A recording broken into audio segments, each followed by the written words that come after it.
escolho sempre o Sub-Zero. Sub-Zero, Sub-Zero, Sub-Zero, Sub-Zero, Sub-Zero, Sub-Zero, Sub-Zero. Eu escolhi o Sub-Zero, Sub-Zero, Sub-Zero, Sub-Zero, Sub-Zero, Sub-Zero, Sub-Zero. Fight!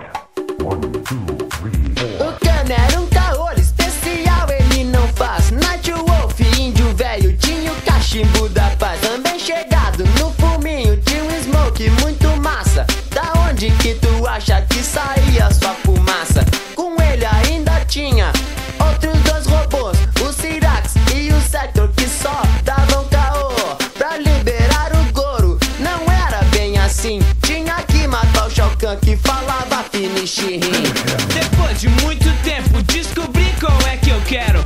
Então desde pequeno escolho sempre o Sub-Zero. Sub-Zero, Sub-Zero, Sub-Zero, Sub-Zero, Sub-Zero, Sub-Zero, Sub-Zero. Escolhi o Sub-Zero, Sub-Zero, Sub-Zero, Sub-Zero, Sub-Zero, Sub-Zero, Sub-Zero. Fatality.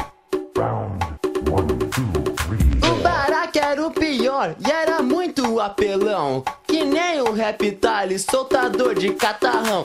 A Sindel e seu cabelo tinha uma garganta boa. Striker traficante, é nós que voa. O Motaro dava medo, na real era fichinha. Já de Yukabão, quem pegava era bichinha.